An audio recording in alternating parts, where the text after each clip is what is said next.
இது உங்களோட எக்ஸ்பிளைனர். இப்போ நம்ம என்ன பார்க்க போறோம்னா, எவன்லி மோட்டர் வளர்க்குற மனோல எபிசோட் 23 தான் பார்க்க போறோம். வாங்க வீடியோக்குள்ள போலாம். எபிசோட் ஸ்டார்டிங்லேயே நாங்கூன் ஃபேமிலி தான் காட்டுறாங்க. அங்க பார்த்தா சித்தப்பா எங்கேயோ நைட் நேரத்தில் வேகமா நடந்து போயிட்டு இருக்காரு. அங்க போனா ஏன் லேட்டு அப்படின்னு அந்த மாஸ்க் போட்டவன் கேட்கறான். அவனை பார்த்து சித்தப்பனும், நீங்க என்னடா பண்ணிட்டு இருக்க? நாங்கூன் எஸ்டேட்ல ஒளிஞ்சிக்க நல்ல இடம் இதுதான். அதோட நான் என் கியூஐயும் கண்ட்ரோல் பண்ணிட்டேன். அப்படியே இருந்தாலும் நீ ஏன்டா இங்க வந்த? டேய் கொஞ்ச நேரம் அமைதியா உட்காரு, பேசலாம் அதை பத்தி. நீ இன்னும் ஏற்கனவே ஒரு பிரச்சனையில மாட்டிட்டு இருக்க. அந்த நேரத்துல என்னையா வெளியே போக சொல்லிட்டு இருக்க? சரி, நீ வந்ததை நினைச்சு எனக்கு ரொம்ப சந்தோஷம் தான். அதோட உங்ககிட்ட சொல்ல வேண்டியது என்கிட்ட நிறைய இருக்கு. நீங்க என் பையனை எங்கேட்டு அழைச்சிட்டு போனீங்களே, அப்போ ஒழுங்கா பார்த்துக்க வேண்டியதானே. அவனும் எப்படி அழைச்சிட்டு வந்தானுவோ? அதனால நம்ம திட்டத்துல நிறைய பிரச்சனை இருக்கு தெரியுமா? அதனால நீ ஏதாவது மாத்த போறியா அந்த திட்டத்துல? கிளான் லீடர் உன்னை ஏதாவது கண்டுபிடிச்சிட்டாரா, இல்ல எங்களை பத்தி அவருக்கு தெரிஞ்சிருச்சா? அப்படிலாம் எதுவும் நடக்கல. அதனால எதையும் சேஞ்ச் பண்ணாத. அவங்க ஃபேமிலியில இருக்கிறவங்களுக்கு எங்களை பத்தி எதுவும் தெரியாது. சின்ன குழப்பம் தான் ஏற்பட்டிருக்கு. ஆனா இந்த பிரச்சனைனால அவங்க ரொம்ப எச்சரிக்கை ஆயிட்டாங்க. அவரெல்லாம் இதெல்லாம் பார்க்க மாட்டான்னு நினைச்சிட்டு இருக்கீங்களா? அந்த பிரச்சனைனால இங்க எவ்வளவு பெரிய குழப்பம் வந்திருக்குன்னு உங்களுக்கு தெரியாமையா இருக்கு? இல்ல, இந்த குழப்பத்துக்கு இன்னொரு ரீசனும் இருக்கு. என்ன சொல்றீங்க? இன்னொரு ரீசனா? அது என்ன? வேற எதுவும் இல்ல, அது ஹீரோ தான். அவனை பார்த்தேன், ஆனா அவன் எப்போ வேணாலும் சாவற மாதிரி தான் கிடக்கான். அதோட அவனுக்கு 9N பிளாக்கேஜ் வரை இருக்கு. அதோட அவன் பாடி வெறும் பார்ட் மாதிரி தான் இருக்கு. நீ கடைசி 10 வருஷத்துல பண்ணத இப்படிப்பட்ட பலவீனமான வந்து உன்னை அழிச்சிட்டு போறான். அவன் எப்படி வளர்ந்துருக்கான்னு பாரு. சரி, அந்த முட்டாளை நான் பாத்துக்கிறேன். அந்த யூனிட்டி அஃபேர்ல வச்சு அவனை கவனிச்சுக்க. நீங்க சொல்றத வச்சு பார்த்தா 20 வயசு கூட ஆகாத ஒருத்தன் தான் உங்களுக்கு பெரிய பிரச்சனையா வந்து நிக்கிறாம இருக்க. எனக்கு தெரியும். அதனால நீ கவலைப்படாத. சரி, எல்லாத்தையும் ரெடி பண்ணி வச்சுங்க. இன்னும் கொஞ்ச நாள்ல அது முடிஞ்சிடும்.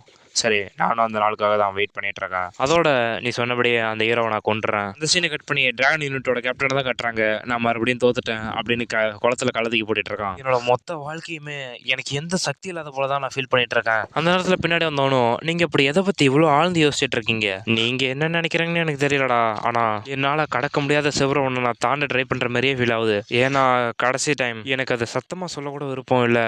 எனக்கும் அந்த மாதிரி தான் ஃபீல் ஆகுது. ரொம்ப டென்ஷனா, ரொம்ப எரிச்சல் ஆகுது. ஏன் இந்த உலகம் எப்பயும் ஸ்ட்ராங்கான பக்கமே இருக்குன்னு எனக்கு இன்னுமே புரியல. எனக்கும் அப்படிதான் ஃபீல் ஆகுது பிரதர். நான் போய் சாக போறேன்.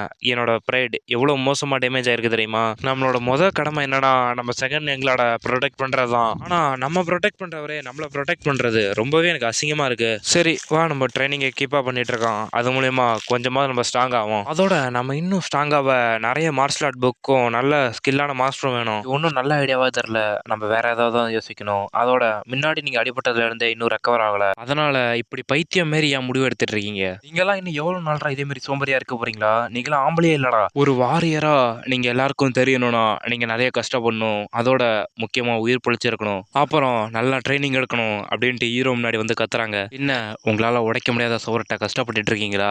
செகண்ட் எங்களால் இந்த மாதிரி வீக்கா உங்க பக்கத்துல நிக்க எனக்கு விருப்பம் இல்லை. அதனால எங்களை ட்ரெயின் பண்ணுங்க. இது ஒன்றும் அவ்வளோ ஈஸி இல்லை. இது ரொம்ப கஷ்டமானது. பேட்டில் எக்ஸ்பீரியன்ஸ் அதுதான் இருக்கிறதுலே சிறந்த வழி உங்களை ட்ரெயின் பண்ணுறதுக்கு. ஏன்னா நிறைய பேட்டில் எக்ஸ்பீரியன்ஸ் இருக்கவன் என்னதான் ட்ரெயின் பண்ணாலும் அவன் உங்களோட ஸ்ட்ராங்காக தான் இருப்பான். அதனால் யாராவது ஸ்ட்ராங்காக இருக்கிறவங்களா பார்த்து உங்களை எதிர்த்து சண்டை போட வைக்க வேண்டியதான். சரி, நாங்கள் யாரை எதிர்த்து சண்டை போடணும்? அவனே இங்கே வந்துட்டான். அங்கே போயிட்டு இருந்த ஹீரோ அவங்க அண்ணனை கூப்பிட்டு, ஏய் இங்கே வா, இவன் கூட வந்து சண்டை போடு அப்படின்னு கூப்பிட்றான். என்ன காமெடி பண்ணுறீங்களா? நான் போய் ஃபர்ஸ்ட் எங்களால் கூட சண்டை போடணுமா? ட்ரை பண்ணி பாரு. இதில் ஜெயிச்சா நீ சொல்கிறபடி நான் செய்கிறேன். ஹீரோவை அவங்க அண்ணன்ட்ட போய், இது ஒரு சின்ன மேட்ச் தான், இதில் சண்டை போடு. செலஸ்டியர் பாரில் நான் உனக்கு ட்ரீட் வைக்கிறேன். இது நீ என்ன ரெக்வஸ்ட்டாக சொல்கிறியா? ஆமாம், நான் ரெக்வஸ்ட்டாக தான் சொல்கிறேன். ரூல் சிம்பிள் தான். எப்பயும் போல் ஒரு டுவெல் தான். ரெண்டு பேர்த்து நடுவில் சண்டை நடக்கும். யார் தோல்வியை ஒத்துக்கிறாங்களோ அவங்க தோல்வியை ஒத்துக்க வச்சவங்க ஜெயிச்சிருவாங்க. அங்கே இருக்கிறது ஃபர்ஸ்ட் எங்களாட் அவரோட ஒரு அடியை சமாளித்து நிற்கிறது கூட இம்பாசிபிள். இதெல்லாம் இந்த நிம்மதியோட சேர்த்து செய்யணும்னு நினைக்கிறேன். சரி, ஒரே ஒரு ஸ்டெப் தான்.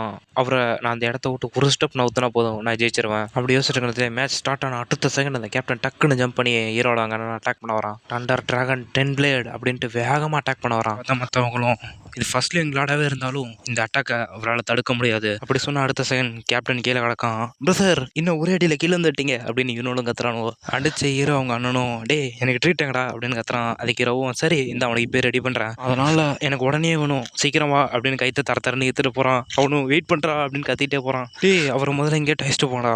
டண்டர் டிராகன் குரூப்லாம் ரொம்ப வேஸ்ட்டாக இருக்கு, சீக்கிரம் எல்லாரும் இங்கேட்டு கிளப்புங்க. அடுத்த செகண்ட் ஹோட்டலில் தான் கட்டுறாங்க. ஹீரோ அவங்க அண்ணனும், நல்லா என்ஜாய் பண்ணு அப்படின்னு கறி துண்டு எடுத்து வைக்கிறான். அப்புறம் இவங்க ரெண்டு பேரும் ஒற்றுமையாக இருக்காங்க.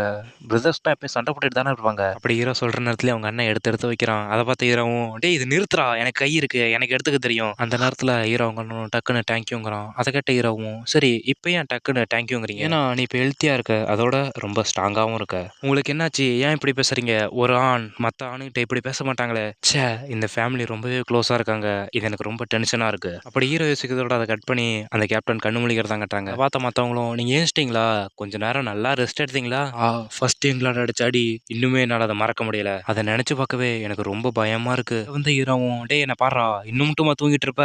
அதை பார்த்த இன்னொருத்தனும், ஃபர்ஸ்ட் எங்களோட உங்கள் டின்னர் எப்படி இருந்தது, அதை பற்றிலாம் பேசாதடா, டீ குடிக்க போகிறேன்னு ஏற்றுட்டு போய் ரொம்ப அன்பு தொல்லை பண்ணிட்டு இருந்தான், அவன்கிட்ட இருந்து தப்பிச்சுட்டு வரவே என்னால் முடியல. டேய் அப்புறம் நீ எங்கள் அண்ணன்ட்ட தோத்தல, அதை பற்றி நீ என்ன நினைக்கிற. அதை கேட்ட அவனும் வாயை மூடிட்டு ஒன்றும் சொல்லாமல் நிற்கிறான். ஏன்னா நீ ரொம்ப வீக்காக இருந்திருக்க, அதனால தான் நீ தோத்த. எனக்கு இப்போ புரியுது ஏன் மார்ஷல் ஆர்ட் சீக்ரெட் டெக்னிக் இவ்வளோ அவசியம்னு. ப்ளீஸ் எனக்கு அதை சொல்லிக் கொடுங்க. சொந்த மார்ஷல் ஆர்ட்ல இவ்வளோ வீக்காக இருக்கும்போது நீலாம் என்னடா பண்ணிட்டு இருந்த. வெட்டுறது அப்புறம் ஸ்லாஷ் பண்ணுறது எல்லாமே ஒன்று தான், அதனால நான் இப்போ அட்டாக் பண்ண போகிறேன், உன் பெஸ்ட்டை கொடுத்து நீ டிஃபெண்ட் பண்ணுற.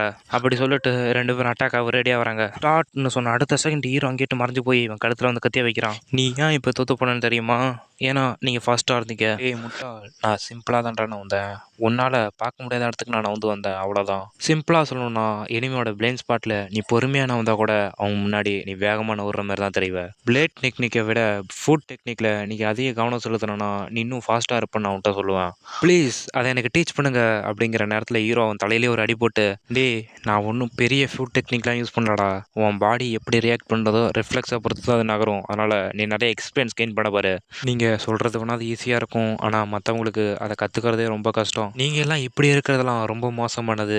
உங்களோட பேட்டில் எக்ஸ்பீரியன்ஸ் அதிகமாக இருந்தால் நீங்கள் 100 லைஃப் இருந்தாலும் அவனை தோக்கடிக்க முடியாது. அதோட இவங்களாம் ஏன் நான் சொன்னது கேட்டு இப்படி ஆகுறாங்க. அதை கேட்ட இன்னொருத்தனும், நீங்கள் ஏன் எங்களுக்கு பவர்ஃபுல்லான மார்ஷல் டெக்னிக் சொல்லி தரக்கூடாது அப்படின்னு கத்துறான். ஏன் ஆத்ராக்ஸ் செட்லாம் ஸ்டார்டிங்லேட்டே ஸ்ட்ராங்காக இருக்காங்க தெரியுமா, அவங்க ஒவ்வொரு இடத்துலையும் அவங்க மார்ஷல் டெக்னிக் யூஸ் பண்ணுறாங்க, ஆனால் நம்ம ஒன்றும் ஆத்ராக்ஸ் செட் இல்லை, அதனால நான் சொல்கிறத மட்டும் ஒழுங்காக கேளுங்க. அதோட உங்களை பார்த்தாலும் ஆத்ராக்ஸ் செட்டை சேர்ந்த மாதிரியே இல்லை. சரி அதை பற்றி மறந்துடு, இனிமேல் போய் யாரையும் தொந்தரவு பண்ணிட்டு இருக்காங்க, நீங்கள் உங்கள் பாடியை வச்சு அதை ட்ரெயின் பண்ணுங்க. வெயிட் பண்ணுங்க எங்களா, நாங்கள் இன்னும் ஃபுல்லாக தயாராகல. அங்கே பார்த்தா எல்லாரையும் அடிச்சு மண்ணக வச்சிருக்கான். ஏன் இங்கே இருக்கிற இந்த உட்டன் ஸ்பாட்லாம் இவ்வளோ வீக்காக இருக்குது, அடிக்கடி உடஞ்சிக்கிட்டே இருக்குது. இதோட கல் ஸ்ட்ராங்காக இருக்கும், அடுத்த தடவை கல்லில் கத்தி செஞ்சு எடுத்துகிட்டு வர வேண்டியதான். அந்த நேரத்தில் ஹீரோ சித்தப்பனும் யாருக்கோ தந்தி விட்டுட்டு இருக்கான். ஏய் சீக்கிரம் போய் இவன் குன் ஸ்மித்தியை பார்வையிடு. ஓகே ஃபாதர், நீங்கள் சொன்னபடியே நான் செய்கிறேன். அதோட இதை போய் நான் அவர்கிட்ட கொடுக்கணுமா. ஆமாம் சீக்கிரம் கொண்டு கொடு, வரப்போகிற கிளர்ச்சியில் நம்ம முடிஞ்ச அளவு தயாராக இருக்கணும். அப்படி சொல்கிறதோட இந்த எபிசோட் முடியுது காய்ஸ். சாரி காய்ஸ், நான் ஒரு பெரிய பிரேக் எடுத்துட்டேன்னு நினைக்கிறேன்.